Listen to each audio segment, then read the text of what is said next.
자, 2교시 이어서 갈게요. 자, 아까 수업 페이지에 1대 n 관계에서 이제 한번 읽어보세요 하고서 제가 다른 예시를 들어드리고 말았는데 이 부분은 같이 한번 보려고 다시 띄워놨습니다. 이거 1대 n 관계 링크 타고 들어오시면 있는 건데 아래쪽에 있어요. 이 캐스케이드 옵션이라고 하는 친구가 있어요. 얘는 이제 여기 있는 예시를 가지고서 보여드리자면 이렇게 하겠다.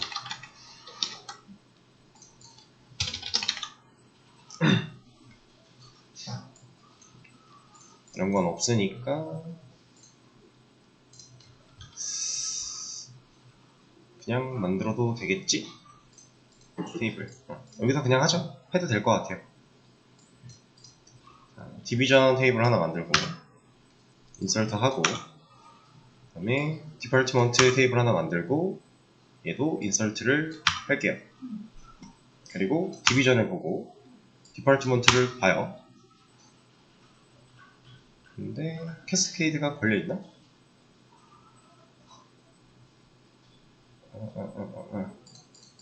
걸려있네. 자,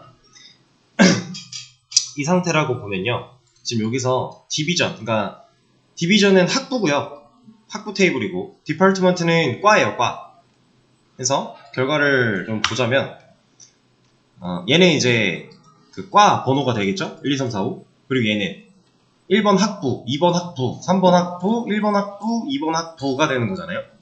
이렇게 데이터가 들어있는데 지금 여기 create 디파트먼트 쪽에 보시면은 F키를 설정하는 과정에서 딜리트 할 때 캐스케이드라는 옵션을 줬어요. 이 상태일 때는 학부를 만약에 1번을 지우겠다라고 하면 지금 얘랑 얘가 문제가 생기잖아요. 당장 있던 학부였는데 사라지는 거니까.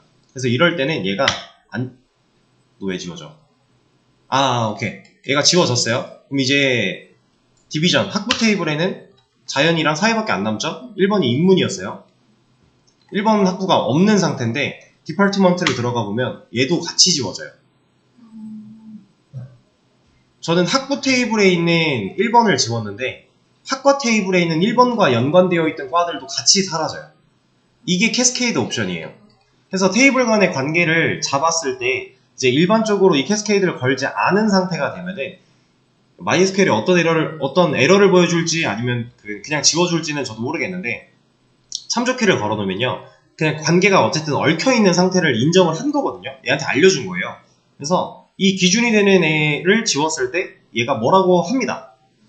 이거 지우면 안 되지 않아? 너 여기 어떻게 할 거야? 여기 지금 참조하고 있는데 이거 어떻게 해? 이런 식으로 뭐라 해요. 근데 지금 캐스케이드라고 하는 옵션이 들어가면 이거 이제 같이 지워져라 라고 명령을 하는 거기 때문에 그냥 같이 날려버려요. 1번 학부를 지웠더니 1번 학부에 있던 과 2개가 그냥 사라져버리는 거예요. 그래서 테이블 간의 관계를 명확하게 잡아놓고 이런 옵션들을 통해서 내가 얘네들을 컨트롤할 때 어떻게 컨트롤을 해야 되는가 또 이렇게 명시를 합니다. 근데 이거를 다시 보여드릴게요. 둘 다 지우고 만들고 넣고 여기까지만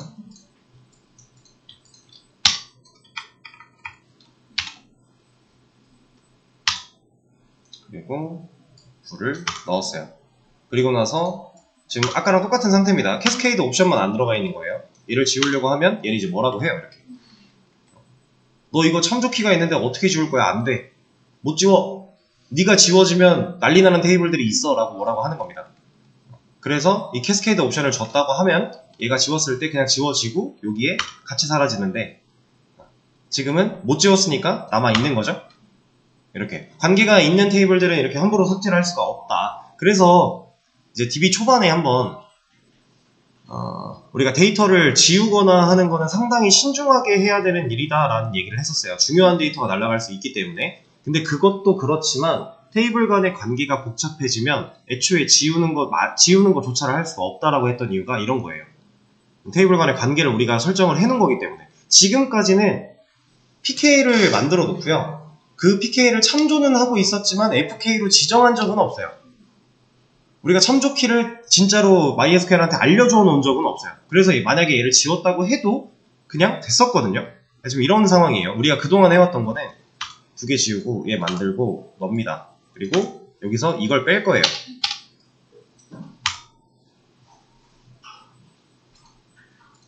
왜? 프라이머리 키. 아, 이거. 오케이. 자, 그냥 만들고 데이터를 넣어요.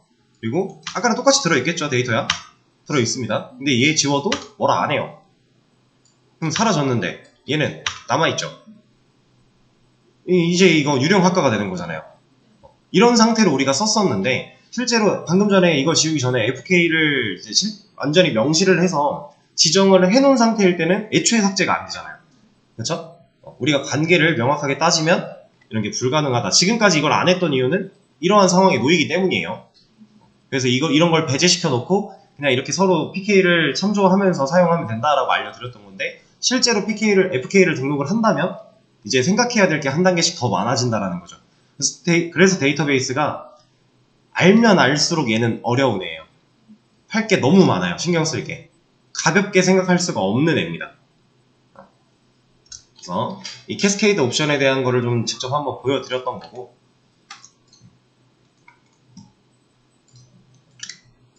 자, 이제 아까 제가 예고 드렸던 대로 메모장이 없어졌네. 소개를 좀 드릴 건데요.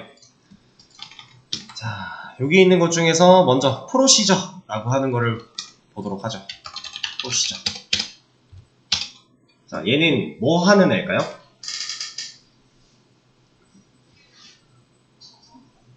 일단 저장 프로시저 써 있으니까, 그죠?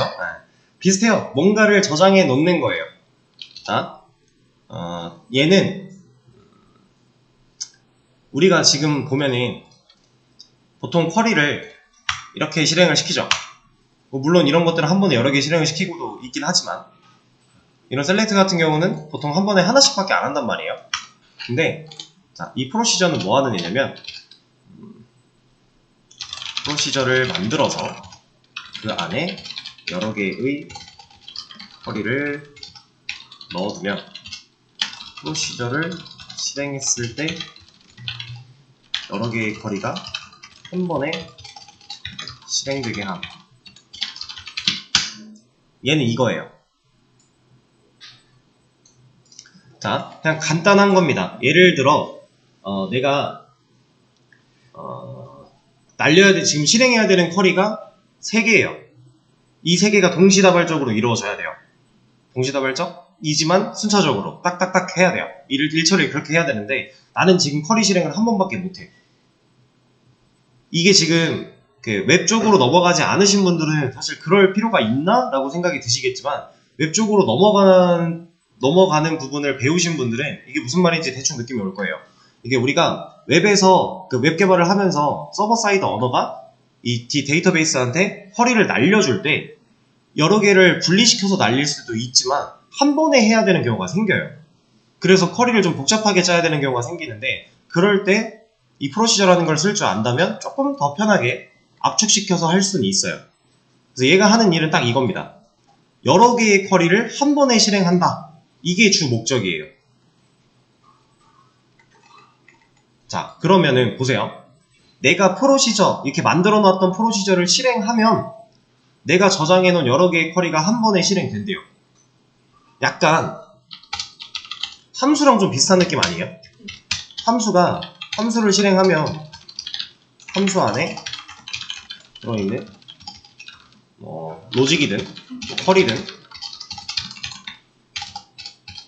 실행되게, 이게 함수잖아요. 우리가 MySQL 안에서 쓰는 함수가. 그럼 생각보다 얘네 둘이 좀 비슷한 의미를 가지고 있거든요. 근데 얘네 둘이 다른 차이는 딱 이거예요. 얘는 진짜 여러 개를 한 번에 실행하는 게 목적이고요. 얘는 실행된 결과를 받아오는 게 목적이에요. 그러니까 우리가 알고 있는 언어 표기로 따져보자면 얘는 리턴이 중요한 거고요. 얘는 그냥 실행이 되는 게 중요한 거예요. 상황은 이해가 되세요? 얘는 진짜 그냥 단순히 여러 개의 쿼리를 묶어서, 우리가 트랜잭션이 뭐였어요? 여러 개의 쿼리를 묶을 건데 이 쿼리들이 실행되는 중간에 뭐 하나라도 잘못되면 돌아가라 하는 거였죠. 그거랑 또 비슷한 느낌이기도 해요. 근데 단 얘는 그런 제어는 없습니다. 그냥 여러 개의 쿼리를 묶어 놓고 내가 이 여러 개의 쿼리를 하나의 프로시저라는 이름으로 묶어 놓으면 나는 이 프로시저 하나만 불러서 실행을 시켰을 때 이 안에 들어있는 애들이 그냥 딱딱딱 실행이 된다. 이게 프로시저예요. 얘는 트랜잭션이랑 달리 여러 개가 있다가 하나가 실행이 안 되더라도 그 뒤인 거랑 상관없어. 네, 얘는 해요. 근데 얘는 그러니까 트랜잭션은 사용하는 목적이 중간에 끊기면 안 되는 경우에 그런 걸 막아주는 역할이라면 얘는 보통 그런 상황이 아닐 때 그냥 진짜 여러 개가 동시에 실행되어야 할 때 그냥 그런 목적으로 씁니다. 생각보다 차이가 크진 않은데 사용하는 상황은 엄청 달라요. 그리고 누누이 말씀드리지만 웹 개발에서 프로시저 몰라도 아무렇지 없어요. 근데 그래도 알아두면 저는 웹 개발을 실무를 하면서 한 번 쓸 일이 있었는데 이거 좀 솔직히 제대로 짜기가 쉽지가 않거든요. 좀 어려워요. 그러니까 이게 동적 쿼리를 해결을 하려고 하다 보면 프로시저를 써야 하는 경우가 오긴 옵니다. 그래서 저도 한 번쯤 경험을 해보긴 했었는데 좀 되게 힘들었었어요. 그렇게 쉽게 다룰 수 있는 친구는 아니에요. 트랜잭션 또한 마찬가지고 우리가 예제를 했던 것들은 되게 심플한 상황인 거고 실제로 얘를 내 코드에 접목을 시켜야 된다. 그럼 생각보다 생각할 게 엄청 많고요. 쉽지가 않아요. 그리고 여기서 말하는 이 동적 쿼리를 해결한다라고 하는 게 사실 MySQL 안에는 변수를 선언할 수 있어요. 이 변수를 가지고서 변화하는 값들을 체크해서 쿼리를 동적으로 날리기 위해 이런 것들을 하는 방식이 존재한다 정도로 인식을 해주시면 될 것 같습니다. 자, 너무 작아서 잘 안 보이시나요? 뒤에 괜찮으신가요? 조금 키울까요? 밑에 좀 쓸 게 많아가지고. 자, 이게 프로시저에 대한 얘기였고요. 그 다음에 함수는 그냥 이제 우리가 기존에 만들어져 있는 함수들이 있는 건데 우리가 함수를 만들 수도 있어요. 그냥 그겁니다. 그래서 얘는 더 크게 설명드릴 게 딱히 없어가지고 그냥 넘어갈 거고요. 자, 또 밑에 있는 트리거. 자, 일반적으로 트리거가 가지는 의미가 뭐예요? 트리거를 혹시 아시나요? 이거 예전에 이런 거 웹 에디터 같은 거 해보신 분들은 조금 들어봤을 법한 이름인데 이 트리거는 뭐냐면 우리가 이해하기 쉽게 말씀을 드렸을 때 그러니까 여기 있는 이벤트랑은 좀 다른 거예요. 다른 건데 특정 상황이 되면 어떻게 행동할지 정해놓는 것 정도로 생각하시면 돼요. 가장 일반적으로 이 트리거를 이거 너무 모르시는 분들이 많을 텐데 그 스타크래프트에서 이제 맵 에디터를 통해 그 유즈맵이나 이런 걸 만들 때 특정 비콘에 어떤 유닛이 들어가게 되면은 뭐 어떤 유닛이 리턴되고 혹은 뭐 어떤 금액이 올라가고 뭐 이런 것들이 있단 말이에요. 내가 어떤 상황이 됐을 때 그 상황을 집어넣고 이렇게 해 라고 정해놓는 건데 이거 뭐라고 설명해야 될지 모르겠네. 그냥 딱 이 말입니다.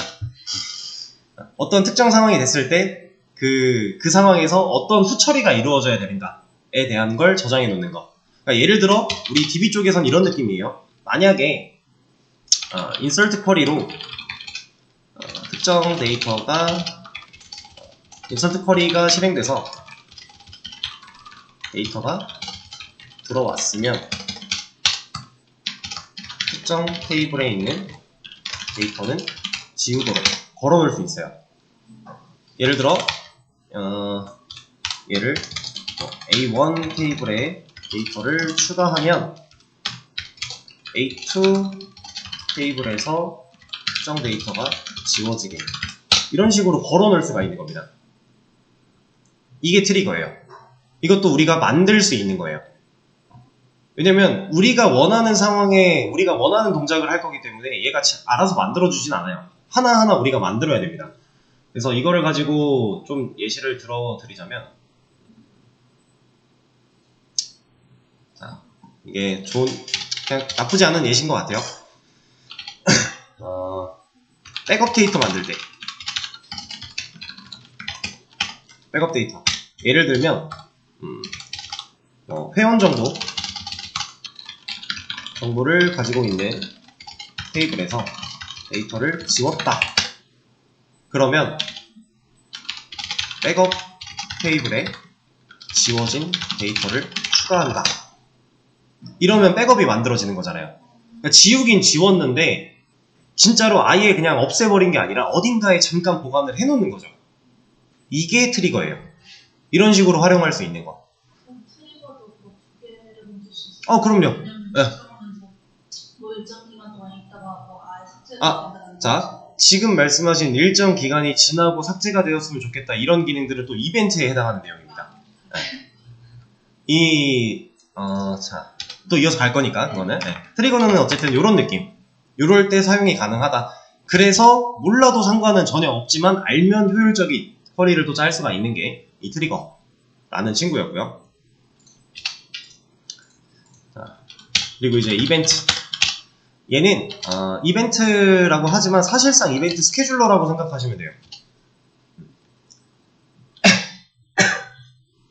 자, 얘는 어떤 느낌이냐면 예를 들어 얘는 따로 뺄게요. 공간이 너무 없다. 자, 이벤트 스케줄러. 얘는 예약 사이트, 숙소 예약 사이트라고 해봅시다. 그럼 내가 만약에 오늘 2023 06 09 금인데 오늘 밤부터 내일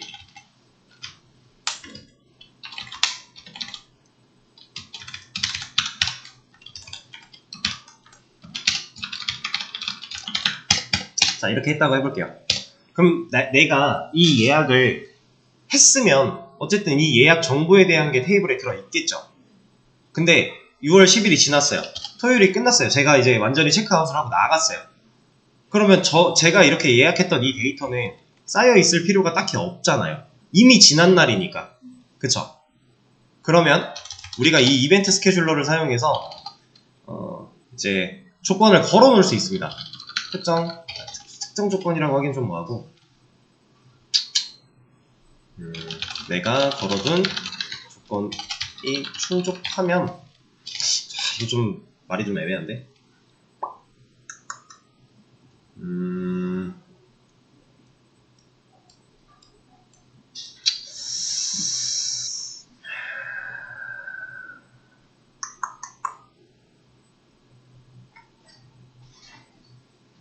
자, 그러면 이렇게 합시다. 좀 간단하게 얘기를 해드리는 거니까 지금 제 예약 정보는 6월 10토가 지나면 필요가 없어요. 이때 지나면 삭제할 수 있게 걸어두는 이벤트 정도로 생각하시면 돼요. 이벤트 스케줄러를 통해서 이런 상황을 걸어놨다면 이게 지났을 때 이 데이터는 진짜로 지워지게끔 할 수 있어요. 그래서 보통 얘를 이제 실제로 사용할 때 언제 많이 쓰냐면요.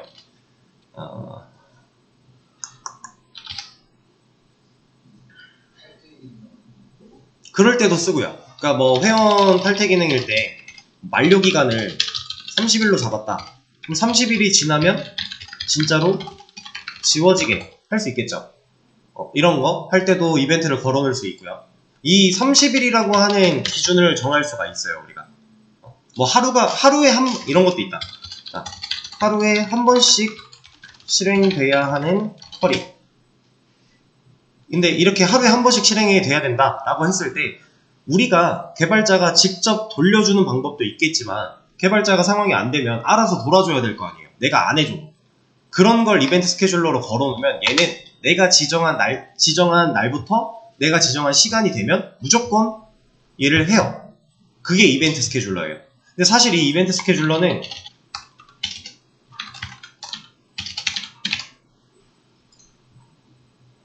여러분들 이렇게 생긴 거 보신 적 있나요? 이거 윈도우에 기본으로 들어있는 기능 중에 하나거든요. 얘로도 가능해요. 그러니까 얘는 데이터베이스 자체한테 거는 이벤트 스케줄러가 되는 거고요. 얘는 OS 단에서 특정 프로그램을 내가 원하는 시간대에 뭐 매일 혹은 몇 시간마다 실행시킬 수 있어요. 그러니까 이거랑 똑같은 얘기입니다. OS에서 사용하는. 약간 그런 것도 그런 건가요? 왜팀 같은 거 한 번씩 보면 업데이트 하러 뜨잖아요. 그래가지고 시간 설정하라고 그런 것도 약간 그런 건가요? 유사하다고 볼 수 있겠죠. 근데 이게 그 안드로이드, iOS와 이제 컴퓨터가 가지고 있는 인베디드 OS랑은 약간 또 다른 부분이 있기 때문에 근데 비슷한 결로 보시면 돼요. 거기서 우리가 시간 예약을 핸드폰에서 걸어놓으면 그 시간에 핸드폰이 동작하고만 있으면 얘는 자동으로 하려고 시도를 하잖아요. 근데 그런 거 있죠. 지금 좋은 예시였어요. 윈도우도 보면은 쓰다가 윈도우 자동 업데이트 해놓으면은 알아서 시간 설정하려고 하죠. 그때 뭐 나중으로 미루기, 뭐 시간 골라놓기 해서 그 시간에 컴퓨터 켜있으면 얘가 알아서 업데이트 하거든요. 그것도 얘한테 걸린다고 보면 돼요. 이런 거랑 유사한 느낌. 그런 식으로 처리를 할 수가 있다 라고 하는 게 있습니다. 그러면 아까 제가 트리거 보면서 말했던 것처럼 트리거랑 이벤트를 같이 올리는 거예요? 그럼요. 그럼요. 그러니까 다 별개예요. 다 별개라 그냥 내가 필요한 상황에 맞게끔 걸어놓으면 그 상황에 맞게끔 얘는 일을 해요. 이벤트를 여러 개 할 수 있어요. 대신에 이벤트는 이름이 절대 중복되면 안 돼요. 이벤트 이름 하나가 그 키 역할을 할 거기 때문에 해당 이벤트에 대한 이름이 중복이 돼서는 안 돼요. 트리거도 혹시 트리거도 중복이 안 될 겁니다. 근데 트리거는 이름이 따로 있었나? 얘도 이름이 있구나. 얘도 아마 중복되면 안 될 거예요. 왜냐면 얘가 실행하는 기준이 되는 이름 같은 거는 항상 중복이 안 된다라고 생각을 하시면 돼요. 함수 같은 것도 마찬가지고 프로시저도 마찬가지고 그리고 이제 본 김에 이런 것도 하나 보자면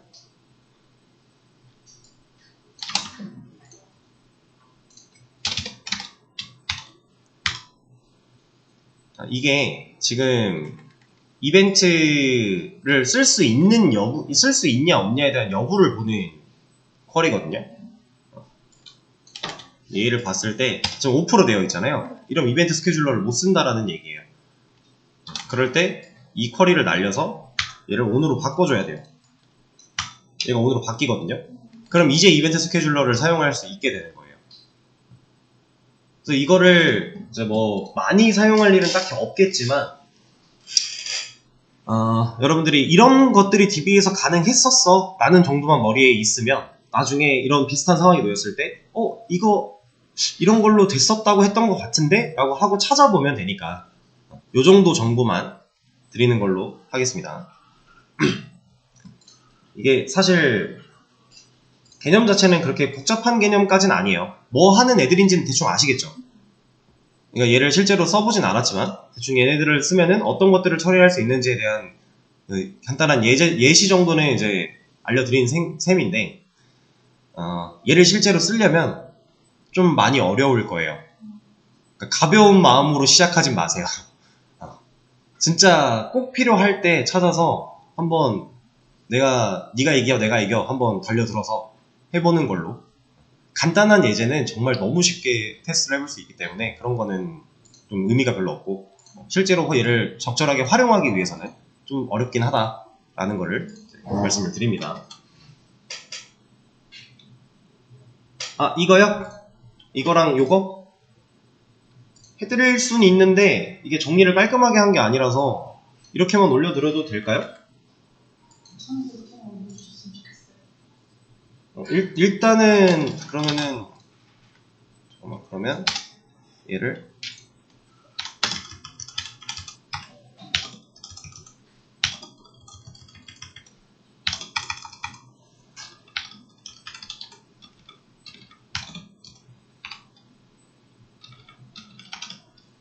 이거는 가서 해야겠다.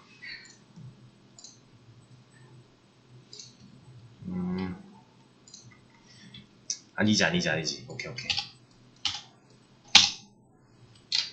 이렇게 해서. 근데 이거, 여러분들 구글링 해보시면 비슷한 것들이 많이 나올 겁니다. 사실 그렇게 제가 정리를 깔끔하게 한 게 아니기 때문에.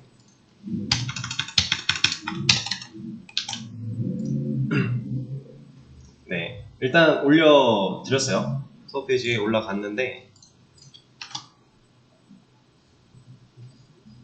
이렇게 올라가 있긴 합니다. 뭐 제가 나중에 뭐 시간이 된다면 얘를 한 번 더 깔끔하게 정리를 해서 올려드리는 걸로 하도록 하고, 일단은 이 내용은 여기서 마무리를 할게요.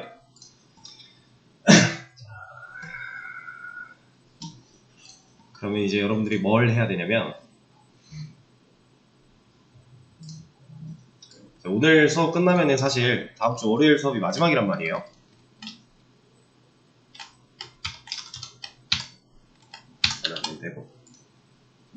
자, 수업 페이지 다시 새로 고침을 해보시면은 이 밑에 게시판 요구사항이라고 하는 게 하나가 있습니다. 자, 얘를 눌러서 들어가 보시면 별거 없어요. 좀 써있고 많은데, 자, 우리는 이걸 보고요, 필요한 테이블을 만들 수 있어야 되고, 그 테이블에 어떤 컬럼이 있어야 될지도 생각을 할 수 있어야 되고, 그 테이블들의 관계를 어떻게 엮을지까지 생각할 수 있어야 돼요. 그거를 해볼 겁니다. 자, 이거 어려워요. 쉽지 않아요. 왜냐면 지금 요구사항이 사실 되게 두루뭉실하게 가볍게만 적혀 있는 거라서 이것만 보고 이 테이블 구조를 완벽하게 짜내는 거는 솔직히 거의 힘들 거예요. 힘드실 거예요. 근데 이것만 드리면 당연히 많이 어려운 게 맞지만 힌트를 하나 더 드릴 겁니다. 자, 밑에 이거는 열어보지 마시고 그냥 화면 보세요. 얘를 보시면은 이런 과정을, 이런 요구사항을 보고 내가 테이블을 설계해서 만들었을 때 이런 데이터가 들어가 있어야 돼 라고 하는 내용이에요. 그러면 사실 얘를 보면 테이블을 만들 수는 있어요. 그죠? 여기 어떤 컬럼들에 어떤 값들이 들어가는지 나오니까. 그래서 여러분들이 해야 될 건 이겁니다. 먼저 얘를 보고 하는 데까지 해요. 이거 보지 말고 하는 데까지 합니다. 그리고 어느 정도 테이블을 만들었다 혹은 너무 모르겠다 라고 했을 때 얘를 참고하세요. 그래서 얘는 진짜 참고용. 얘를 보고 테이블 만들면 아무런 의미가 없어요. 여러분들 테이블 설계에 대한 실력이 늘 수가 없어요. 그러니까 얘를 보고 만들되 얘는 참고용으로 생각을 해주시고 지금부터 해보시면 됩니다. 자, 여러분 하시면서 들어주세요. 지금 이거는 이걸 참고해서 테이블 구조를 완벽하게 짜오는 거를 이제 다음 주 월요일 수업 전까지 쭉 해오신다고 보시면 되고요. 시간이 좀 많죠? 충분히 고민을 해보시면서 잘 생각을 해서 잘 짜오시고 그걸 바탕으로 해가지고 우리가 다음 시간에 이런 거를 할 겁니다.